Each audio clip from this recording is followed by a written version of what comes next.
आता मराठा आरक्षणासंदर्भात हालचालींना वेग आला आहे. आमदार बच्चू कडू यांनी नवा ड्राफ्ट घेऊन मनोज जरांगेची भेट घेणार आहे. मराठा कुणबी नोंदीसंदर्भात विभागीय आयुक्तांसमोर बैठक घेणार आहेत.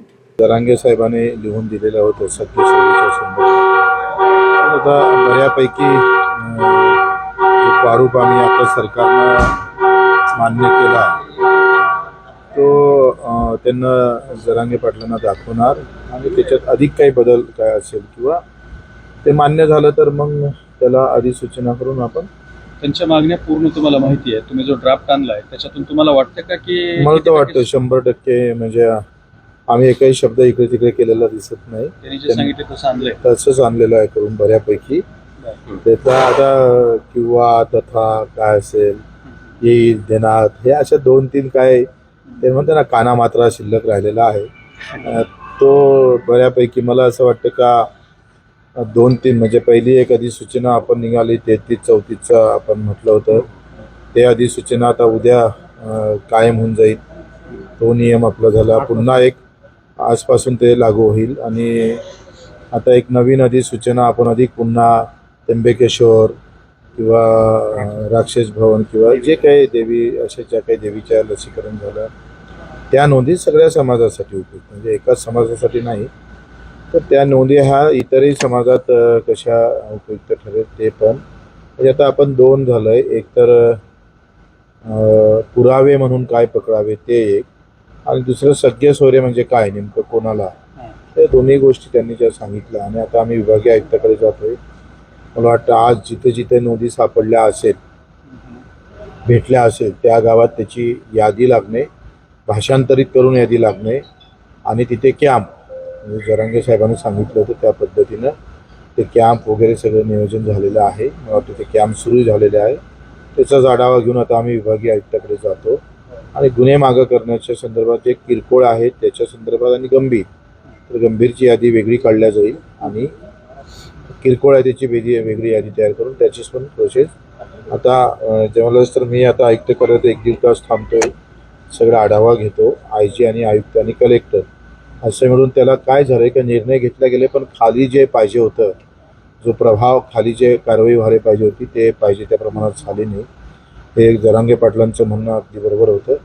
त्यावर आता आम्ही दर 3-4 दिवसानं येऊन प्रत्येक जिल्ह्याला जाऊन त्याचा आढावा घेऊन त्याला व्यवस्थितपणा कसा आणता येईल आणि त्याच्या नोंदी सापडल्या त्यांना जातीचे दाखले अधिक गतिमान पद्धतीनं कसं देता येईल याचा एक प्रयत्न वाटतं. तर त्याच्यासाठी आम्ही पाटील साहेबांकडे जातो आहे कारण आता हे सगळं केल्यावर त्यांच्या डोक्यात काय आहे किंवा त्यांच्यामध्ये अधिक काही या संदर्भात कसं आहे आखरी ते समाजाचं भलं व्हावं या दृष्टिकोनातून हा प्रश्न आहे आणि त्यामध्ये काही प्रत्येक गोष्टी आम्हाला माहीत नाही पण त्यातून अधिक काही आपण मदत कशी होता येईल तो पाहू.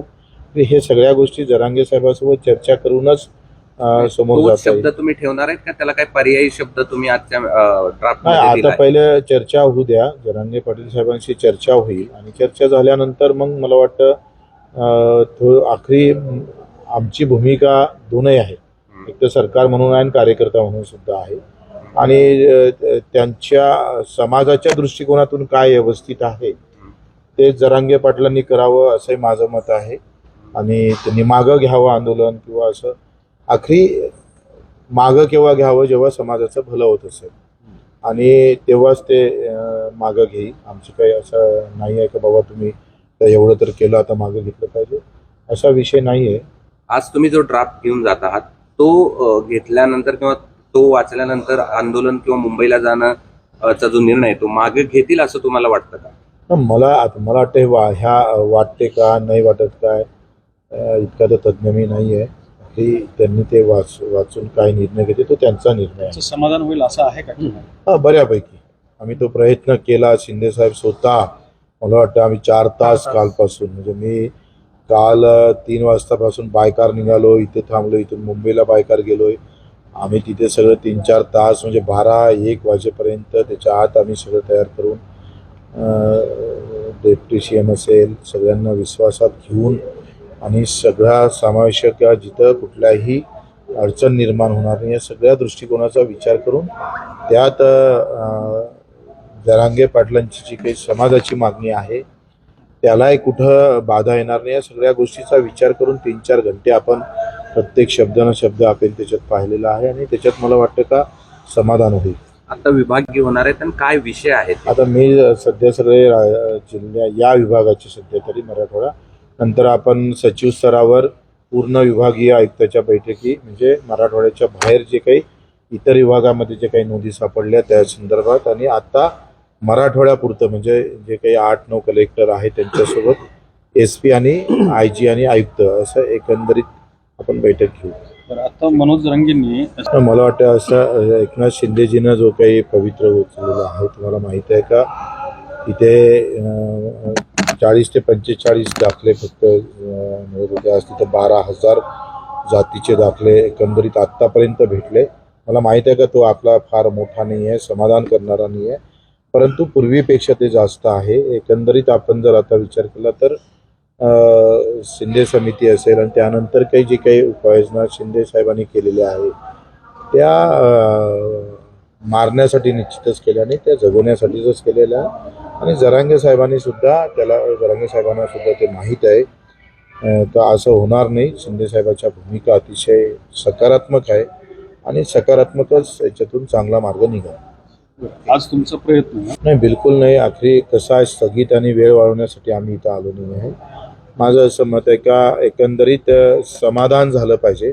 एवढं मोठं सगळं आंदोलन उभं राहिल्यानंतर ते फक्त काय म्हणते कागदपत्री नव्हे तर ते प्रत्यक्षात समाजाला कसं समाधान करता येईल याच्यासाठी आहे. ठीक आहे, थँक्यू.